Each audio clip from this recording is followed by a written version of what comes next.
சாந்தி. இன்று 16/9/2024 காலை முரளி. ஓம் சாந்தி. பாப்தாதா மதுபன். பகவான் எப்போதும் குழந்தைகளை மிகவும் அன்பாக அழைப்பார். இனிமையான குழந்தைகளே, இது அதிசய சத் சங்கம் ஆகும்.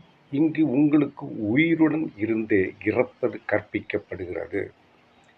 உயிருடனே இருந்து இறப்பவர்களே அன்னப்பறவை ஆகிறார்கள். உயிருடன் இருந்து இறப்பவர்களே அன்னப்பறவை. அன்னப்பறவையினுடைய மகிமை என்ன? நீரையும் பாலையும் சேர்த்து வைத்தால் பாலை மட்டும் தனியாக உறிந்து எடுக்கக்கூடிய சக்தியை இறைவன் கொடுத்திருக்கின்றார். கேள்வி: குழந்தைகளாகிய உங்களுக்கு இப்பொழுது என்ன கவலை உள்ளது? இறைவன் கேட்கின்றார் உங்களிடம், குழந்தைகளாகிய உங்களுக்கு என்ன கவலை உள்ளது? பதிலை அவரே சொல்கின்றார்.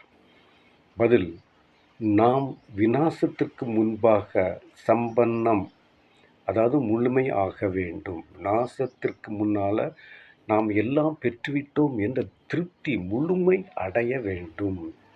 உலகம் அழியப் போகின்றது, புது உலகம் உருவாகப் போகின்றது. பழைய உலகம் அழியப் போகின்றது, புது உலகம் உருவாகப் போகின்றது. அதற்கு முன்னால் நாம் முழுமையாக திருப்தி அடைந்து விட்டோம் என்ற நிலை வர வேண்டும்.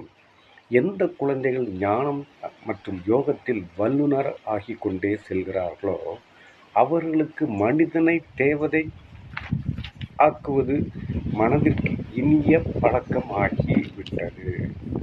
பழக்கமாகி கொண்டே போகின்றது. அந்த பழக்கம் அவர்களுக்கு இயற்கையிலே உருவாகின்றது. அதாவது மனிதனை தேவதை ஆக்குவது மனசிற்கு இனிய பழக்கமாகி கொண்டே போகின்றது. அவர்களால் சேவை செய்யாமல் இருக்கவே முடியாது. அவர்களால் சேவை செய்யாமல் இருக்க முடியாது. ஜின் பூதம் போல ஓடிக்கொண்டே இருப்பார்கள்.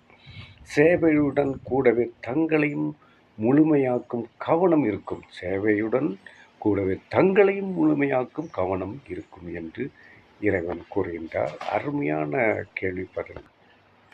கேள்விப்பதிலை பார்த்தோம். அடுத்த பகுதி தாரணைக்கான முக்கிய சாரம். பாயிண்ட் 1. Last show first. அதாவது கடைசியிலிருந்து முதலில் செல்வதற்கான மகாவீரராகி புருஷார்த்தம் செய்ய வேண்டும். கடைசியிலிருந்து முதலில் செல்வதற்கான முயற்சி செய்ய வேண்டும். மாயையின் புயல்களில் ஆடி போகக்கூடாது. மாயை என்றால் ராவணன் என்றால் காமம், குரோதம், பற்று, அகங்காரம், பேராசை. இந்த புயல்களில் மாட்டிக்கொண்டு ஆடி போகக்கூடாது. தந்தைக்கு சமமான கருணை உள்ளம் உடையவராகி மனிதர்களின் புத்தியின் பூட்டை திறப்பதற்கான சேவை செய்ய வேண்டும். என்ன சொல்ல? ரொம்ப அழகாக சொல்றாங்க. அதாவது தந்தைக்கு என்றால் இறைவனுக்கு சமமாக ஆக வேண்டும். இறைவனுக்கு சமமான கருணை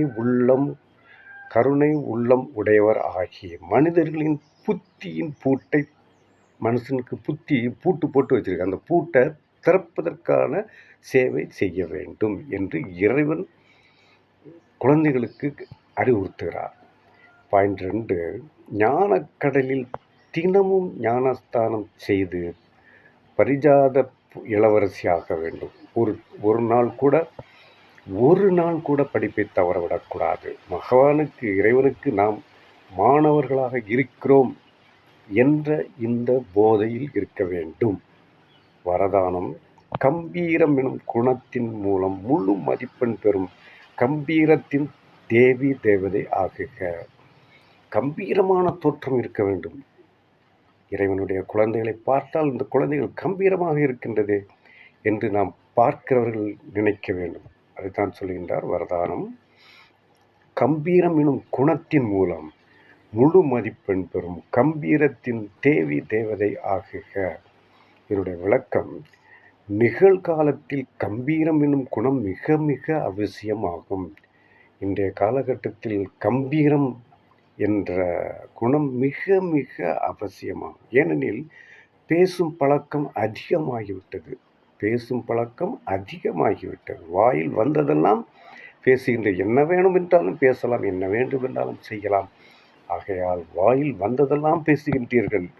பகவான் சொல்றார், இறைவன் சொல்கின்ற மகா வாக்கியம்: யாரேனும் ஒரு நல்லது செய்து அதை சொல்லிவிட்டால் பாதி முடிந்து விடுகிறது. ஒரு நல்லதை செய்தால் சொல்லக்கூடாது. ஒரு நல்ல காரியத்தை செய்தால் சொல்லக்கூடாது. அதை சொல்லிவிட்டால் அதனுடைய பலன் பாதி முடிந்து விடுகிறது என்று இறைவன் சொல்கின்றார்.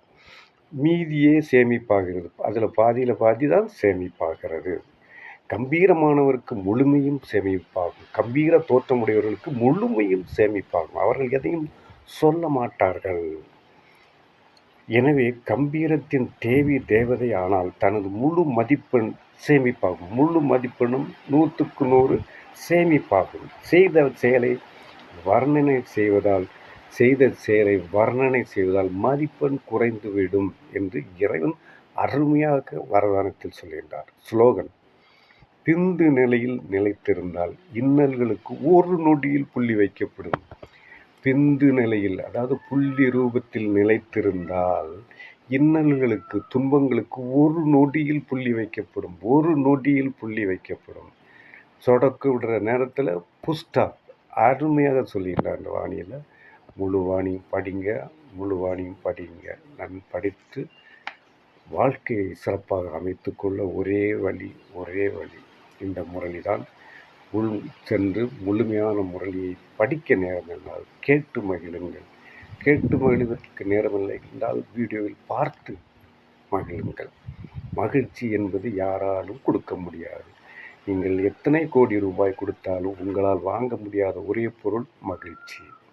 அந்த மகிழ்ச்சியை இறைவன் உங்களுக்கு கொடுக்கின்றார்.